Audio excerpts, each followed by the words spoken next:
En los 60 años de mi mamá, se puso de pie con una carpeta en la mano y anunció, muy seria: «Tu papá y yo ya arreglamos el testamento. Y no te vamos a dejar nada». Yo asentí, seguí comiendo y ni siquiera levanté la vista. Entonces mi sobrino gritó desde la sala: «¡Mamá, ven! La tía Ariadna está en la tele». Se hizo un silencio tan raro que hasta el tenedor me pesó en la mano. Todos voltearon al mismo tiempo, y cuando vieron el cintillo de abajo, nadie pudo decir una sola palabra. Ariadna Jiménez, empresaria del sector tecnológico, millonaria, directora general de Jiménez Morales Seguridad. Bueno, mejor vámonos al principio. Me llamo Ariadna y tengo 33 años, pero esta historia empezó cuando tenía 22, recién salida de la universidad, con la carrera de computación terminada y una mezcla peligrosa de ilusión y miedo porque, la verdad, no tenía idea de qué iba a hacer con mi vida. Mi primer trabajo fue en una empresa de sistemas en Santa Fe. Me acuerdo perfecto del primer día. El lugar olía a café quemado y a desvelo. Las luces blancas te hacían ver como si no hubieras visto el sol en meses. Y la mayoría caminaba rápido, con esa cara de «no me hables, traigo 1000 cosas encima». Pero era un sueldo. Y yo lo necesitaba. Mis papás me lo habían dejado clarísimo desde que me gradué. Se acabó la ayuda. «Ya eres adulta, ya estudiaste, ya te toca», decía mi papá, como si fuera una frase ensayada. La persona que me recibió fue mi supervisor, Miguel. Un hombre de 40 y tantos, siempre con playeras tipo polo, como si comprara la misma en 3 colores. Tenía la costumbre de comer en su lugar y dejar migajas en el teclado. Nunca fallaba. «Eres la nueva», me dijo, sin mucha emoción. «Vas a empezar con correcciones básicas y revisión de código. Nada de cosas grandes. Primero, aprende». Y eso hice. Durante 3 años. Correcciones, revisiones y más correcciones. Yo vivía en un departamento chiquito que me consumía buena parte de la quincena. Muchas noches cenaba sopa instantánea y trataba de ir bajando la deuda que traía encima por la carrera, por la titulación y por haber sobrevivido esos años como pude. Mis papás me hablaban cada domingo. No para saber cómo estaba yo, no, más bien, para revisar cómo iba mi vida. «Ariadna, ¿ya conociste a alguien?», preguntaba mi mamá. «¿Y el trabajo? ¿Ya te dan buenas prestaciones?». Y luego venían las comparaciones, siempre. «Tu hermana Lorena va muy bien en la agencia», decía mi mamá, como si estuviera leyendo un reporte. «Le dieron un mejor puesto, y su novio, Daniel, ya está creciendo en la firma». Lorena era 2 años mayor que yo, y para mis papás era la hija perfecta. Tenía un plan, tenía orden, tenía pareja estable, tenía la boda en puerta, todo lo que a ellos les daba tranquilidad. Y yo estaba ahí, arreglando errores de sistemas ajenos, viendo cómo la gente decía que sí le entendía y luego me dejaba el desastre, preguntándome si de verdad iba a pasarme la vida así. Hasta que un día me llamó Javier Morales. Javi y yo fuimos amigos en la universidad. Éramos de esos que se quedaban hasta tarde trabajando en proyectos, comiendo cualquier cosa de la cafetería y discutiendo ideas como si con eso pudiéramos cambiar el mundo. Él era brillante, de esos que escriben código como si estuvieran conversando, y siempre traía una idea grande en la cabeza. «Necesito hablar contigo», me dijo, sin saludo largo. «Tengo una propuesta». Nos vimos en una cafetería cerca de mi oficina, de esas donde siempre hay gente con laptop y cara de preocupación. Se sentó, abrió su libreta y fue directo al punto. «¿Te acuerdas de cuando en la universidad hablábamos de sistemas de seguridad para casa? Sensores, cámaras, todo integrado. No como esas cosas limitadas que solo graban y ya». Me acordaba, claro que me acordaba. Habíamos pasado horas soñando con lo que podríamos armar si tuviéramos recursos. «Sí», le dije. «¿Qué traes?» «Ya lo estoy haciendo. No es una idea, es algo real. Un paquete completo de software para seguridad residencial. Cámaras, sensores de movimiento, puertas, alertas, todo. Y funciona bien. No de ahí la lleva. Bien de verdad. Yo me enderecé en la silla. Te escucho. Necesito una socia. Alguien que sepa igual que yo la parte técnica y, sobre todo, alguien en quien confíe. Juntamos ahorros, abrimos la empresa, y lo que entre se divide mitad y mitad, 50 y 50. Me quedé callada unos segundos. En mi cabeza apareció mi cubículo, con la luz parpadeando arriba. Las latas vacías de bebida energizante que Miguel dejaba apiladas en su escritorio. El póster motivacional de «Trabajo en equipo», que alguien había rayoneado, porque, claro. «¿De cuánto estamos hablando?», le pregunté. «Yo tengo ahorrados 200 y tantos mil pesos, casi 300. Si tú le entras igual, arrancamos bien. Registro, equipo básico, una oficina chiquita, lo que se necesite para armar algo serio». Casi 300.000 pesos. Era prácticamente todo lo que yo había juntado con esfuerzo en esos 3 años, contando hasta lo que tenía en mi fondo de retiro y un ahorro chiquito que había hecho por mi cuenta. Si esto salía mal, me iba a quedar sin trabajo, sin colchón y con toda la presión familiar encima. «Dame una semana», le dije. «Una semana para pensarlo». Esa semana fue un infierno. Hice listas, calculé, borré, volví a hacer cuentas.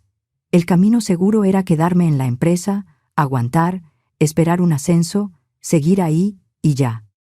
El camino riesgoso era apostarlo todo por Javi. Al final, hice lo que siempre hacía cuando me sentía entre la espada y la pared. Llamé a mis papás. «¿Quieres renunciar para abrir una empresa?», dijo mi papá, como si yo le hubiera dicho que quería saltar de un puente. «Ariadna, ¿sabes cuántos negocios cierran en el primer año? La mayoría». «Sí, ya sé», le dije. «Pero esto es diferente». «¿Diferente por qué?». «Porque tú lo dices». «Porque conozco la tecnología. Conozco el mercado». Mi mamá intervino. «Mi amor, saber de computadoras no es saber llevar una empresa». «Además», remató mi papá, «¿y si no funciona? ¿Y luego qué? Vas a tener 26, sin dinero y con un hueco en el currículum. Tu hermana se casa el próximo mes. Ella sí tiene su vida armada». Mi mamá soltó lo que siempre soltaba cuando no entendía mi camino. «Mira, mejor enfócate en algo estable. Y también piensa en tu vida personal. No todo es trabajo». Colgué y me quedé viendo la pared del departamento. No lloré. No grité. Solo me quedé ahí, sintiendo ese vacío raro que te queda cuando entiendes que no te están escuchando y que, tal vez, nunca lo han hecho. 1 hora después, le marqué a Javi. «Estoy dentro», le dije. «Vamos a hacerlo». 2 semanas después, entré a la oficina de Miguel y dejé mi renuncia sobre su escritorio. Miguel ni se sorprendió. Solo alzó la ceja. «¿Segura?», preguntó. «Sí. Bueno. Suerte». Y ya. Ni una palmada ni un «te vas a arrepentir». Nada. Para él, yo era una pieza más del sistema. Javi y yo conseguimos un espacio chiquito arriba de una pizzería de barrio. La renta era baja por una razón. El edificio olía a queso y a horno caliente todo el día, y el frío se metía en la noche como si las ventanas no existieran. Pero era nuestro. Compramos computadoras usadas, 2 escritorios y registramos la empresa. El nombre lo estuvimos viendo un buen rato, pero al final quedó Jiménez Morales Seguridad. Sonaba formal, sonaba serio, y sí, pusimos los 2 apellidos, era mitad y mitad. Los primeros meses fueron brutales. Jornadas larguísimas. Comíamos pizza de abajo porque era lo más barato y rápido. Cuando no, agarrábamos lo que alcanzaba del supermercado. Dormíamos poco, vivíamos de café y pura terquedad. Yo nunca había trabajado de esa manera, pero tampoco me había sentido tan viva. Cada error que resolvíamos se sentía como una victoria. Cada parte del sistema que por fin quedaba estable se sentía como un descanso de 5 minutos, porque ya venía lo siguiente. Nos tardamos casi 1 año en tener el prototipo como queríamos. Y cuando digo como queríamos, hablo de algo que no se cayera, que fuera rápido, que no tuviera retraso en video, que integrara sensores de verdad y que el usuario no necesitara ser ingeniero para usarlo. Cuando por fin lo vimos funcionando completo, nos quedamos mirando la pantalla como si fuera un milagro. Javi se limpió las manos en el pantalón, como siempre hacía cuando estaba nervioso. Ahora hay que enseñárselo a alguien grande, dijo. ¿A quién?, pregunté. A una empresa que ya estuviera metida de verdad en el sector de la seguridad. Monitoreo, instalaciones, contratos con condominios, desarrollos nuevos. Si esto les gusta, nos cambia la vida. Yo entendí lo que quería decir. Conseguir que una empresa grande nos hiciera caso era casi como ganarse la lotería. Pero Javi tenía ese don. Hablaba con cualquiera y se le abrían puertas. 2 semanas después, estábamos sentados en una sala de juntas enorme, en un edificio elegante, frente a 5 directivos con trajes caros y cara de «a ver con qué vienen estos». El que lideraba era un señor de apellido Aguirre. No me preguntes cómo se llamaba. Todos le decían el licenciado. «Interesante», dijo, revisando unas hojas. «¿Cuánto tiempo les tomó desarrollar esto?» «1 año de desarrollo completo», respondí, «y meses afinando protocolos de seguridad. El sistema maneja hasta 40 sensores por concentrador, sin retraso, y el video se mantiene estable». Nos hicieron preguntas técnicas durante 2 horas. Preguntas de verdad. No de esas en las que solo fingen que entienden. Ellos sí entendían. Eso me puso nerviosa y al mismo tiempo me dio esperanza. Cuando salimos, yo no sabía si les había gustado o si nos iban a rechazar ahí mismo. 3 días después, Javi me llamó gritando. «Lo quieren», dijo. «Quieren licenciar nuestro software». «¿Cómo que lo quieren?», le pregunté. «Quieren un acuerdo exclusivo para integrarlo en sus nuevas instalaciones, residencial y condominio, y quieren que nosotros demos soporte y mejoras». Yo tragué saliva. ¿Y cuánto? 20 millones de pesos para cada uno, de entrada, y regalías. Se me fue el aire por un segundo. 20 millones de pesos. Yo nunca había visto esa cantidad junta en mi vida. Ni en la de mis papás, ni en la de mis tíos, ni en la de nadie cercano. Firmamos el contrato 2 semanas después, en el despacho de un abogado. Yo trataba de que no se me notaran las manos temblando cuando puse mi firma. Javi sonreía como niño. «¿Y si soy honesta? ¡Yo también!». El dinero se reflejó en la cuenta 3 días después. Debí llamar a mi familia. Debí decírselos. Debí compartir la noticia con ellos. Pero me acordé de esa llamada donde me dijeron, casi con pena, que yo estaba tirando mi vida. Una parte de mí quería demostrarles, sí, pero en mis términos. Y otra parte quería protegerme de sus comentarios, de su forma de minimizar todo lo que yo hacía. El único evento familiar al que fui en ese tiempo fue la boda de Lorena. No había forma de zafarme. Mi mamá llevaba 2 años planeándola y dejó clarísimo que no era opcional.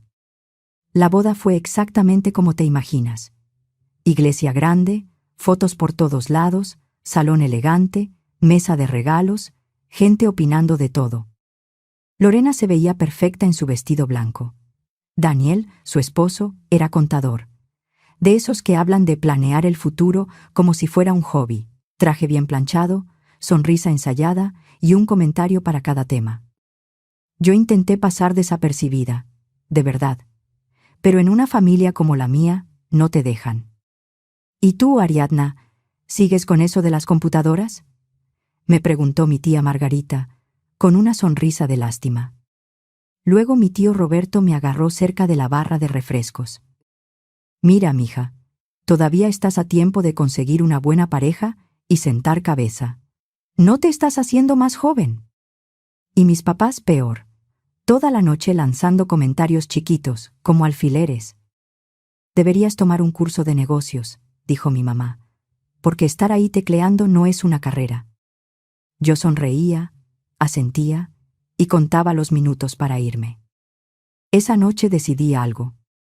Si mi familia quería creer que mi trabajo era un juego, si no les interesaba escuchar cuando yo intentaba explicarles, entonces no iba a seguir mendigando respeto.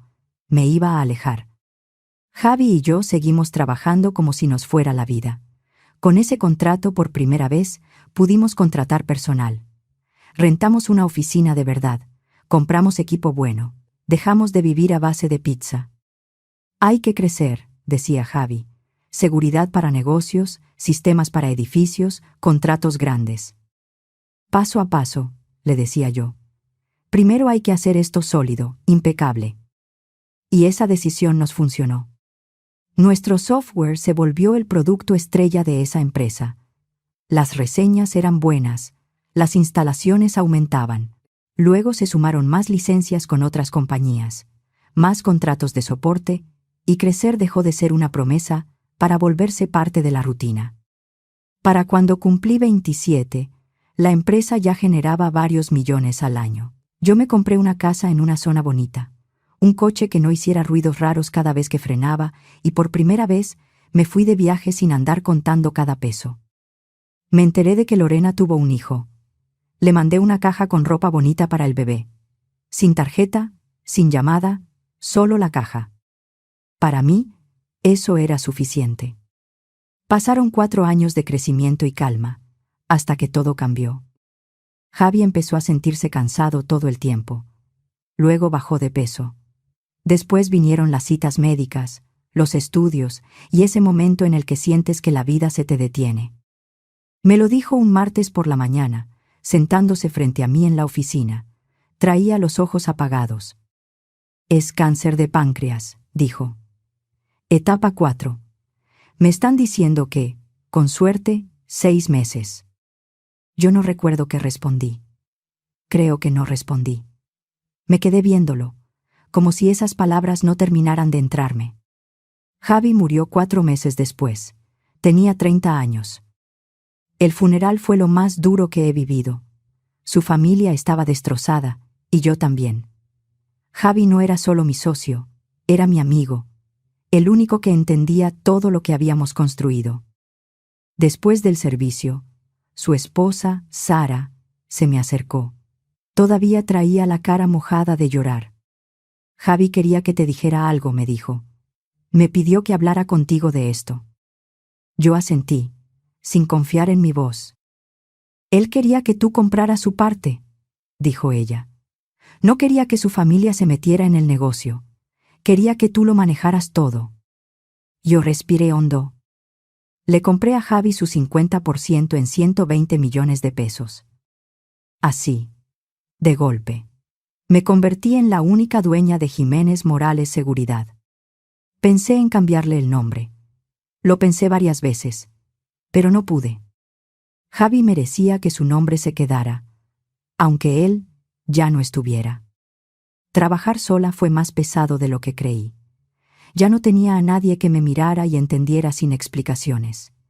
Ya no tenía con quién reírme en la madrugada cuando algo por fin salía. Pero la empresa siguió creciendo. Nuestro software se instalaba en miles de casas y edificios. Teníamos contratos con compañías de seguridad en varios estados, y para cuando cumplí 33, el negocio generaba cerca de 400 millones de pesos al año entre licencias, soporte y acuerdos. Yo compré una casa más grande, un coche mejor, y viajé a lugares que antes solo veía en películas. Y aún así, mi familia seguía creyendo que yo seguía batallando. Un día me los encontré de frente. Fue en una pizzería, la misma de donde empezamos, porque el edificio de la primera oficina estaba ahí. Ese día había salido a despejarme después de una mañana pesada, y como la pizzería quedaba cerca, me fui caminando. Estaba esperando mi orden cuando escuché una voz detrás. «¿Ariadna?» Me volteé y ahí estaban mis papás. Igual que siempre. Mi mamá, con el peinado perfecto. Mi papá, con su camisa bien planchada. «Hola, mamá. Hola, papá», dije. Ellos me recorrieron de arriba a abajo con la mirada. Mi mamá frunció un poco la boca. «¿Qué haces aquí?», preguntó, con ese tono de preocupación que en ella siempre venía mezclado con juicio. «Vine por pizza», le dije. «Aquí la hacen muy buena». Se miraron entre ellos, con esa mirada de «algo anda mal». «Ariadna», dijo mi mamá despacio. ¿Estás bien de dinero? Yo casi solté una risa, pero me contuve. Estoy bien. Es que te ves, dijo ella, buscando palabras, muy delgada, y te pones a comer en lugares así. No tiene nada de malo este lugar, le dije. Claro que no, se apuró mi papá. Solo que Lorena y Daniel acaban de comprar casa, 3 recámaras, 2 baños. Y a él le dieron otro ascenso. Qué bueno, dije, tranquila. Y el niño, añadió mi mamá, Tomás va muy bien, ya lo meten a actividades, está adelantado. Mi pizza llegó. Tomé la caja. Bueno, dije. Que estén bien.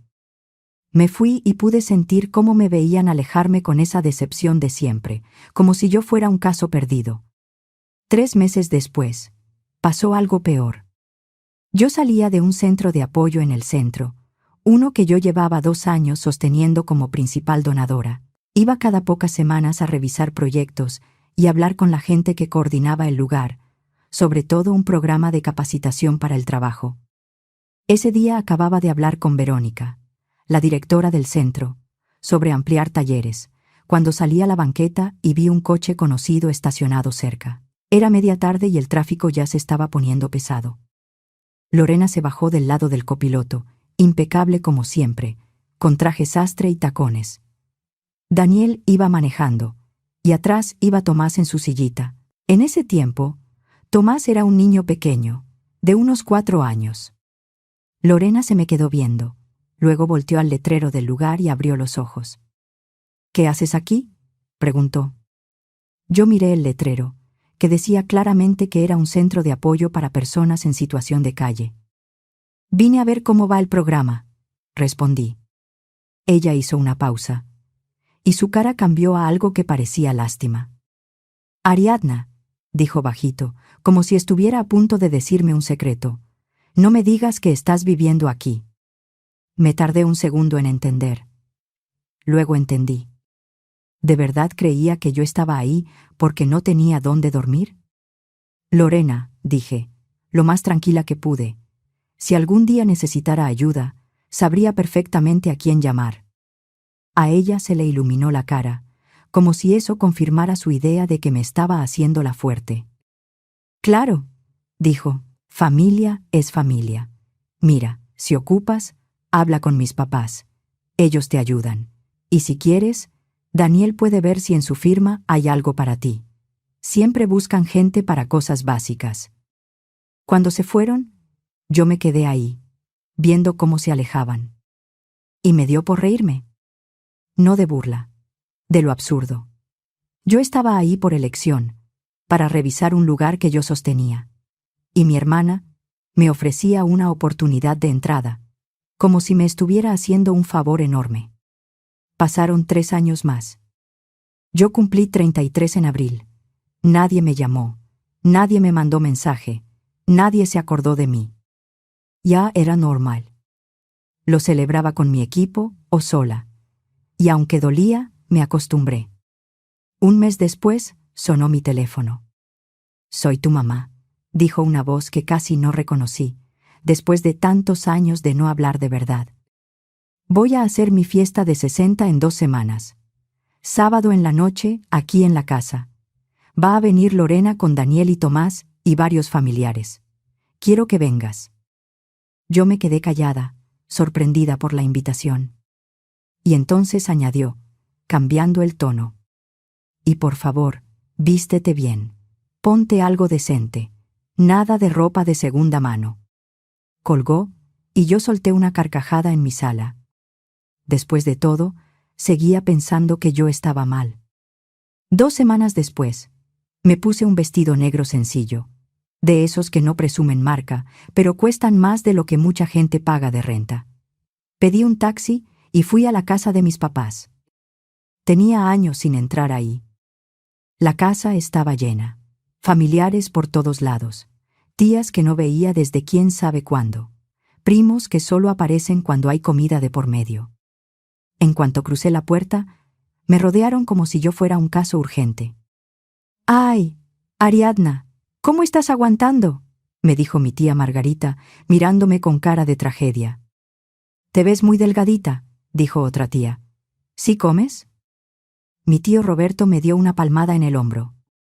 «Mira, si un día quieres una comida calientita, en mi cafetería siempre hay algo. Nada más me dices». Yo entendí en 2 segundos. Mis papás les habían dicho a todos que yo estaba muy mal. Sonreí, educada. «Estoy muy bien», dije. «De verdad». Mi mamá apareció con una sonrisa apretada y señaló hacia el comedor. «Ya, ya, vamos a cenar». Mientras caminábamos, le extendí un sobre. «Feliz cumpleaños, mamá. Esto es para ti». Lo tomó como si esperara que fuera algo incómodo. Ni lo abrió ni lo revisó. Caminó directo a la cocina y lo aventó al bote de basura sin disimular. Yo la vi hacerlo. Y no dije nada en ese momento. En ese sobre estaban las reservaciones ya pagadas para ella y mi papá, vuelos nacionales y hotel por 2 semanas en Cancún, todo confirmado. Yo lo había planeado con cuidado, pensando, por un segundo, que tal vez ese gesto abriera una puerta. Pero no. Para ella, lo que venía de mí no valía ni la molestia de abrirlo. Nos sentamos a cenar. En la sala, la televisión estaba prendida con un canal de noticias que mi papá siempre dejaba de fondo. Nadie le ponía atención, como siempre. Mi mamá había hecho comida de sobra, como le gustaba, y también venía con su lista mental de quién estaba bien y quién estaba mal. De pronto, se levantó con una carpeta. «Tengo un anuncio importante», dijo. Todos se quedaron callados. Lorena se enderezó en la silla y fingió sorpresa, pero yo vi cómo le brillaron los ojos. Se notaba que ella ya sabía. «Tu papá y yo actualizamos el testamento», dijo mi mamá, «y decidimos dejarle la casa a Lorena. Ella tiene una vida estable con Daniel y van a necesitar espacio para Tomás». Lorena sonrió y le apretó la mano a Daniel. Tomás jugaba con su comida, sin enterarse. Mi mamá entonces volteó hacia mí, con una expresión rara, como de lástima y regaño al mismo tiempo. «Ariadna, tú no vas a recibir nada», dijo. «No has logrado nada realmente importante, y creemos que lo poco que tenemos debe quedar en manos de alguien que lo use con responsabilidad». Se escucharon murmullos. «Pues sí tiene sentido. Es lo mejor. Con Lorena queda seguro». Yo mastiqué, tragué y seguí comiendo como si me hubieran dicho cualquier cosa. Por dentro, lo admito, me estaba aguantando la risa. Esa casa valía menos de lo que yo había pagado por mi coche. Mi mamá se quedó viendo mi cara, confundida porque yo no estaba llorando ni suplicando. Entonces Tomás señaló la tele y gritó: «Ahí está la tía Ariadna, esa es». Todos voltearon. En la pantalla salía yo en una entrevista, con un saco formal y el cabello arreglado, sentada frente a una conductora en un set de televisión. En la parte de abajo se leía: «Ariadna Jiménez, directora general, empresaria del sector tecnológico, millonaria». La sala se congeló. En la tele, la conductora me preguntaba por el crecimiento de mi empresa. Era un segmento grabado la semana anterior, y ese día lo estaban retransmitiendo. Yo explicaba cómo pasamos de ser 2 personas en una oficina, arriba de una pizzería, a una compañía con contratos grandes y tecnología licenciada. Mostraron imágenes de nuestras oficinas actuales, gráficas, cifras, gente trabajando. Mi mamá se quedó pálida. Después de unos segundos que se sintieron eternos, susurró: «¿Qué significa eso? ¿Por qué dicen que eres millonaria?» Yo terminé de masticar con calma. «Porque es verdad», respondí. La mesa se volvió un caos en silencio. Nadie se movía, pero todos tenían los ojos abiertos como platos. Lorena fue la primera en reaccionar. «Pero», dijo, «yo te vi saliendo del centro». Ahí sí se me salió la risa. No pude evitarlo. Me reí con ganas, porque era demasiado. «Lorena», dije, «yo mantengo ese centro. Yo voy a revisar programas y hablar con la directora. No es que yo esté viviendo ahí». Todos empezaron a hablar al mismo tiempo. «¿Cómo que lo mantienes?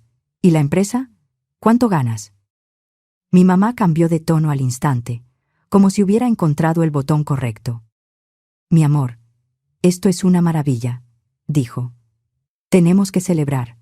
Tenemos que vernos más. Hay que hacer una comida solo entre nosotros para ponernos al día. Yo la miré, tranquila. Hace unos minutos dijiste que no he logrado nada importante y que soy irresponsable, le respondí. Y dijiste que por eso no merezco nada. Mi papá levantó las manos, desesperado. Fue un malentendido, dijo rápido. No sabíamos, Ariadna. No sabían porque nunca preguntaron, respondí. Nunca les importó escuchar. Me levanté de la mesa. Caminé hacia donde estaban las tarjetas y los regalos de mi mamá, y volví a mirarla. Por cierto, dije, ¿te acuerdas del sobre que tiraste a la basura sin abrir? Tenía unas reservaciones ya pagadas para ti y para mi papá. 2 semanas en Cancún, vuelos y hotel, todo confirmado. Ella abrió la boca, pero no le salió nada. Como ya lo tiraste, seguí. Mañana llamo para cancelarlo. Tomé mi bolsa y me fui hacia la puerta, mientras atrás empezaban los intentos de explicación. Los, espérate. Los, no es así. Los, ¿cómo crees? Salí al patio, pedí un taxi y no volteé. Mi teléfono empezó a sonar antes de que llegara a mi casa. Primero mi mamá, luego mi papá, luego Lorena, luego Daniel. Dejé que todos sonaran. A la mañana siguiente, mi mamá me mandó un mensaje. Yo nunca dije que no quisiera el regalo. No tienes derecho a cancelarlo. Horas después, me llamó con una voz dulce, de esa dulzura falsa que ya le conocía. Ariadna, mi amor, creo que todo se salió de control. Estoy tan orgullosa de ti. Vamos a comer y hablamos. Ya es muy tarde, le dije. Tú ya dejaste claro qué piensas de mí. Colgué. Y entonces empezó lo peor. Empezaron a llamarme familiares que no habían dicho ni una palabra en años. Un primo quería dinero para abrir un restaurante. Una tía preguntó si yo podía meter a su hijo a un puesto, aunque sea de entrada. El tío Roberto, el mismo que me ofrecía comida caliente, ahora quería invitarme a cenar para hablar bien. Era humillante. No para mí, para ellos. Años tratándome como una decepción, y ahora querían ser cercanos porque me vieron en televisión. Bloqueé a todos. A mi mamá, a mi papá, a Lorena, a Daniel, a tíos, tías, primos, a todos los que solo se acordaron de mí cuando vieron cuánto dinero tenía. El silencio en mi celular se sintió raro al principio. Luego fue un alivio. 6 meses después del cumpleaños, me encontré a mi prima Jimena en el supermercado. Ella fue de las pocas que no me buscó para sacar algo de mí. Me vio entre los pasillos y se acercó con cara de pena. Oye, me dijo, solo quería avisarte algo. Eres el tema principal en todas las reuniones familiares. ¿En serio? Pregunté. Sí, dijo. Hablan de cuánto dinero tienes tú, y dicen que eres egoísta por no compartir. Tu mamá anda diciendo que se te subió, y que ya olvidaste de dónde vienes. Y la tía Margarita repite que la familia es la familia. Yo solté una risa corta, más cansada que divertida. Jimena se encogió de hombros. Mira, te lo digo así, añadió. Ellos tuvieron años para tratarte como familia. Años. Y eligieron no hacerlo. No te culpo por seguir tu vida. De regreso a mi casa, manejando, entendí algo que no había querido aceptar por completo. Yo sí les di oportunidades para acercarse. Yo sí lo intenté. Pero ellos eligieron juzgar en lugar de apoyar. Eligieron pensar lo peor en vez de preguntar. Eligieron la burla y la lástima en lugar del cariño. Y al final, me quedó una certeza muy clara. Estoy bien así. Sin ellos,